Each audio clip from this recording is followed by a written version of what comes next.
When did the school establish? Yun, kanina, nabanggit ko na, the school was established in 2005, and then, ngayon, we are on our 6th batch this coming school year. So, ayun nga po, when it comes, kapag sinabi pong school, as main, main transaction po is enrollment. So, you have an enrollment system po. We do have, but we do it manually as of now. But we are improving naman. So, what are the necessary things that are needed during enrollment? Again, What are the necessary things or documents, anything that a student needs? you mean requirements. Ano? So basically, we need the Form 137, high school, the picture, birth certificate, good moral certificate. So, yun yung mga basic requirements that we ask from them para ma-process yung enrollment. Kapag po new student. New students. For the transferees naman, we only ask for the, what do you call this? Yung dismissal nila from the previous school. How about for the old students? All students, we do have their files. So, mag-enroll na sila using the registration form and then we just update the records. Say, for example, sa birth certificate nila, we need the updated one, yung NSO na ngayon. So, yun yung hinihingi namin. So, what are the usual procedures that we do during enrollment po? Of course, kapag halimbawa, new student yung mga yan, we ask for the requirements, wala namang problema. Say, for example, sa Form 137, we proceed with the enrollment. Since dito kasi, wala kaming entrance exam, so tuloy-tuloy lang. They fill up the registration form, and then they pay, and that's it. So, ma'am, when it comes to record management, are your records saved in databases? Depende sa record. No? May mga records kami na hindi mo na siya kailangan i-database.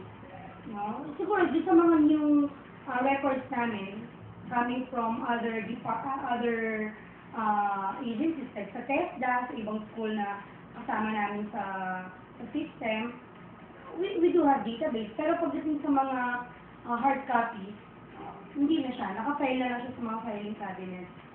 So, in your own perception, what do you think the necessary things that your system, that your existing system should have as of now? What you are referring to? Depende kasi kung anong system ba yung gusto mo. Yung enrollment system nga po. Kung ano pa yung sa tingin nila. Kasi alam ninyo, since kanina nabanggit ko, hindi naman malaking eskwela namin. We offer only 2-year courses. So, hindi rin ganun karaming estudyante namin. And we can deliver fast service naman since hindi sila ganun karami. Pero syempre, mas mapapabilis. And lalo na ngayon, very modern na talaga yung panahon. Mas maganda kung nakaka-follow ka dun sa kung ano yung mas madali, which is computerized enrollment system. Kasi, and one of the features po ng isang enrollment system is yung scheduling system. Do you think you need a scheduling system po? Siyempre, kailangan mo yun, no? Pang-attract kasi sa estudyante yan eh. So, for example, nag-enroll ka, and then automatic they will see their schedule right away. But then, gaya na sinabi ko, hindi naman ganun karami yung mga students namin. So, we don't cram. No, may mga schedule kami, kung kailan kami magre-release ng schedule. And so far naman, maayos naman. Pero gaya nga na sinabi ko, hahatak din yan eh. O, pag-enroll mo, kita mo na yung schedule mo. Eh, dito rin naman ganun eh. The only thing is that we show them through hard copy, hindi sa computer. Ganun din. Pag nag-enroll sila, anong schedule ang gusto mo? Depende pa lang sa dami ng estudyante. When it comes to your records po, ma'am, sino pa yung nakakapag-access ng mga records nyo? Kayo, as in, kayo po lahat? Or yung Depende. lang? Depende sa department. Like, for example, sa mga enrollees namin, ang nakaka-access niyan is yung registrar. Okay? Sa mga expenses, syempre, yung accountant namin. Sa mga books, yung mga inventories, yung custodian namin. Depende.